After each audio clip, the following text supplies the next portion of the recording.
विपश्यना ध्यान और वासना पर पूर्ण नियंत्रण। भगवान बुद्ध के शिष्यों की कहानियों से सीख। ये भाग उस गहराई में उतरता है जहाँ व्यक्ति वासना पर केवल नियंत्रण नहीं पाता, बल्कि उसे पूरी तरह पार कर शांति, करुणा और ज्ञान की अवस्था में पहुँचता है। विपश्यना ध्यान के चरण दर चरण अभ्यास से वासना पर पूर्ण नियंत्रण कैसे प्राप्त होता है। बुद्ध के शिष्यों की कहानियां जिन्होंने वासना पर विजय पाई। गृहस्थ जीवन में ध्यान और प्रेम का संतुलन कैसे रखें। प्रस्तावना। बुद्ध का मार्ग केवल उपदेश नहीं, एक अनुभवजन्य विज्ञान है। वासना से मुक्ति केवल सोचने से नहीं होती, ये तब संभव होती है जब मन को भीतर से देखा, समझा और रूपांतरित किया जाए। ये कार्य होता है विपश्यना ध्यान के अभ्यास से। विपश्यना का अर्थ है वस्तुओं को वैसा देखना जैसा वे वास्तव में हैं। इस अभ्यास से मन के भीतर छिपे सभी संस्कार, वासनाएं और इच्छाएं सतह पर आती हैं और धीरे धीरे शांत हो जाती हैं। अध्याय 1। विपश्यना ध्यान क्या है। बुद्ध ने कहा, संपूर्ण ज्ञान भीतर से आता है। जो भीतर को देखता है वही बाहर को समझता है। विपश्यना ध्यान का मूल उद्देश्य है अपने भीतर उठते हर अनुभव को देखना। सांस, शरीर की संवेदनाएं, विचार, भावनाएं, इच्छा और समझना कि सब कुछ अनित्य, क्षणभंगुर है। जब साधक हर चीज को अनित्य के रूप में देखता है तो उसका मन धीरे धीरे आसक्ति और वासना से मुक्त होने लगता है। अध्याय 2। विपश्यना का आरंभ। सति और श्वास। बुद्ध ने ध्यान का प्रारंभ अनापानसति, श्वास पर सजगता से कराया। यह विपश्यना का पहला चरण है। एक शांत स्थान पर बैठो, आंखें बंद करो, रीढ़ सीधी रखो।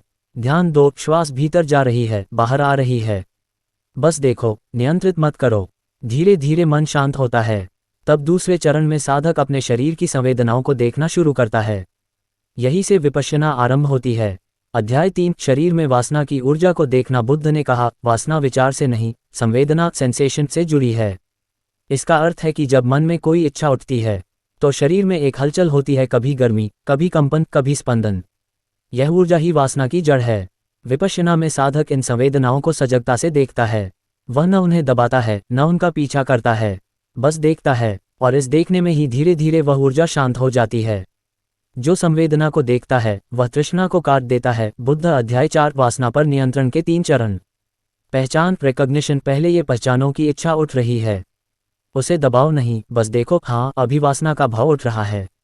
निरीक्षण, ऑब्जर्वेशन। अब शरीर में जो भी परिवर्तन हो रहे हैं उन पर ध्यान दो। क्या गर्मी है, धड़कन तेज है, कंपन है, बस देखो। समता, इक्विनिमिटी। इन अनुभवों के प्रति संभाव रखो।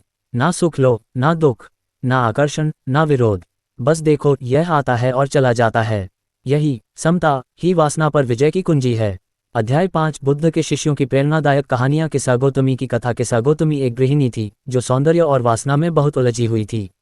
जब उसका बच्चा मर गया तो उसका मोह टूट गया। वह बुद्ध के पास पहुंची और उन्होंने कहा, जाओ उस घर से सरसों का दाना लाओ जहां कोई नहीं मरा। वह पूरे नगर में घूमी पर कोई ऐसा घर नहीं मिला। उसे सत्य समझ में आया, सब नश्वर हैं। ये समझ वासना और मोह को जड़ से हिला देती है। किस्सा गौतमी बाद में आरहंत बन गई। नंद भिक्षु की कथा। नंद बुद्ध का सौतेला भाई था। वह सुंदर स्त्रियों में आसक्त था। बुद्ध उसे स्वर्ग ले गए और वहां की अप्सराएं दिखाईं। जो ध्यान करता है उसे ऐसी सुंदरता भी पार करनी होती है। नंद ने ध्यान आरंभ किया। धीरे धीरे उसका मन शांति में बदल गया। वह अरहंत बना। ये दिखाता है कि वासना को देखने और समझने से ही पार किया जा सकता है, न कि भोग या दमन से। अध्याय 6। विपश्यना और गृहस्थ जीवन। बुद्ध ने गृहस्थ लोगों के लिए भी विपश्यना को उपयुक्त बताया। उन्होंने कहा, सजग व्यक्ति घर में रहकर भी मुक्त रह सकता है। यदि व्यक्ति अपने दैनिक जीवन में सजग हो जाए, भोजन में, बोलने में, संबंधों में, तो उसका मन धीरे धीरे संयमित और शुद्ध होता जाता है। गृहस्थ के लिए बुद्ध का उपदेश था विवेकपूर्ण संबंध। संबंध को केवल शारीरिक न रखो, उसमें करुणा और सम्मान जोड़ो। सजगता से व्यवहार। जो कुछ भी करो पूर्ण सजगता से करो। बिना ध्यान के किया गया कार्य वासना को बढ़ाता है। नियमित ध्यान अभ्यास। दिन में 10-15 मिनट ध्यान से मन का संतुलन बना रहता है। दिन में 10-15 मिनट ध्यान से मन का संतुलन बना रहता है। अध्याय 7। ध्यान से जीवन की ऊर्जा कैसे बदलती है। जब व्यक्ति ध्यान करता है तो शरीर की ऊर्जा ऊपर की दिशा में बहने लगती है। वासना की ऊर्जा जो पहले नीचे बहती थी अब ज्ञान की ज्योति बन जाती है। बुद्ध ने कहा, ध्यान में बैठो और देखो कि कैसे भीतर का सागर शांत हो जाता है। ये शांति केवल वासना से मुक्ति नहीं, बल्कि आनंद की सर्वोच्च अवस्था है। अध्याय 8। आधुनिक विज्ञान और विपश्यना। आज वैज्ञानिकों ने सिद्ध किया है कि विपश्यना ध्यान सेरोटोनिन और डोपामिन का संतुलन करता है। एमिग्डाला भावनाओं का केंद्र की गतिविधि घटाता है और मस्तिष्क के फ्रंटल लोब को सक्रिय करता है, जिससे संयम और निर्णय शक्ति बढ़ती है। अर्थात बुद्ध का मार्ग आधुनिक विज्ञान के अनुसार भी मानव मस्तिष्क को शुद्ध और स्थिर करने वाला है। अध्याय 9। वासना पर विजय का अर्थ क्या है। वासना पर विजय का अर्थ यह नहीं कि व्यक्ति इच्छा से रहित हो जाए, बल्कि यह है कि इच्छा अब उसे दास न बनाए। वह चाहे तो इच्छा का उपयोग प्रेम, सृजन और करुणा में करे। बुद्ध ने कहा, वह मन जो इच्छा के अधीन नहीं, वही मुक्त है। जब मन पूरी तरह सजग होता है, तो कोई भी इच्छा मन को नहीं हिला सकती। वह आती है, जाती है और तुम स्थिर रहते हो। यही है सच्चा निर्वाण, अशांत मन का पूर्ण शांत हो जाना। अध्याय 10 निष्कर्ष। विपश्यना ही मुक्ति का मार्ग। भगवान बुद्ध का पूरा जीवन इस सत्य पर आधारित था, दुनिया को बदलने की कोशिश मत करो, अपने मन को देखो। वासना की जड़ बाहर नहीं, भीतर है। जब मन को समझ लिया तो वासना स्वयं समाप्त हो जाती है। विपश्यना ध्यान यही सिखाता है, देखो हर अनुभव को सजगता से। समझो कि यह अनित्य है। संभाव रखो, सुख या दुख से विचलित मत हो। इस 3 सूत्रों में ही वासना से मुक्ति और ज्ञान की प्राप्ति छिपी है।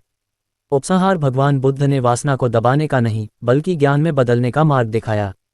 उन्होंने कहा, जो जानता है कि इच्छा अनित्य है, वही सच्चे प्रेम और करुणा में जीता है। जब व्यक्ति विपश्यना का अभ्यास करता है तो धीरे धीरे उसकी ऊर्जा, भावनाएं और विचार एक उच्च चेतना में बदल जाते हैं।